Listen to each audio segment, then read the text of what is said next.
ජගත් පාරිභෝගික අයිතිවාසිකම් දිනය 2025. මෙවර තේමාව තිරසර ජීවන රටාවකට සාධාරණ යොමු වෙමු.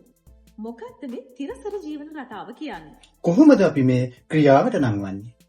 පාරිසරික ආර්ථිකමය සහ සමාජීය වශයෙන් පවතින සම්පත් භාවිතා කිරීමේදී අනාගත පරපුරටත් ඒවා ආරක්ෂා කරන්නේ. අපගේ ජීවන රටාව සකස් කර කිරීම. අපට පුළුවන් මේ ක්‍රියාවට නංවන්න.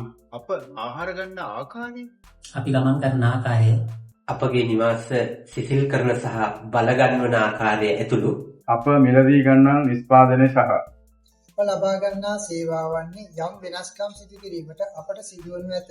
දිවෙන්න පුරා ක්‍රියාත්මක වන අපේ කණ්ඩායමයි මේ. නැවත භාවිතා කළ හැකි බෑග් සහ බෝතල් භාවිතා කරන්න. ප්ලාස්ටික් භාවිතය අඩු කරන්න. අසල විදිජා කිරීකරණය සඳහා යොමු කරන්න. හැකි සෑම විටම පරිසර හිතකාමී නිෂ්පාදනම තෝරා ගන්න.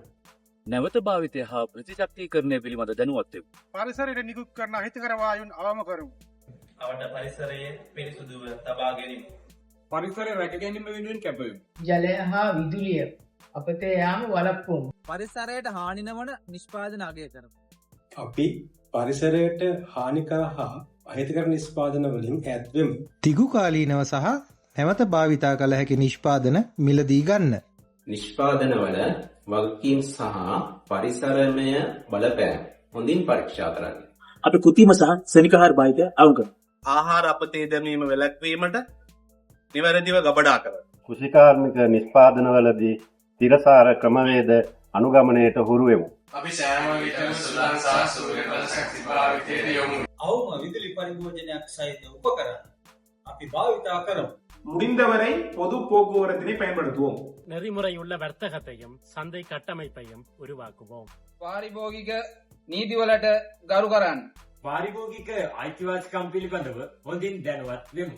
වෙළඳපොළ තුල සිදුවන අසාධාරණයන් 1967 අංකයෙන් දැනුම් සාධාරණ වෙළඳපොළක් බිහි කරමු. තිරසාර ජීවන රටාව ගොඩනැගීමට වගකීම් සහිතව කටයුතු කරමු. මේ සියලු තිරසාර හා සෞඛ්‍ය සම්පන්න තේරීම් වෙත පහසුවෙන් ප්‍රවේශ විය හැකි විය යුතුයි. ඒවා පහසුවෙන් ලබාගත හැකි විය යුතුයි. ඒ සියල්ල දැරිය හැකි මිලකට විය යුතුයි. මේක අත්‍යවශ්‍ය කාරණාවක්. ඒ අනුව 2025 ජගත් පාරිභෝගික අයිතිවාසිකම් දින තේමාව යථාර්ථයක් බවට පත් කර ගැනීමට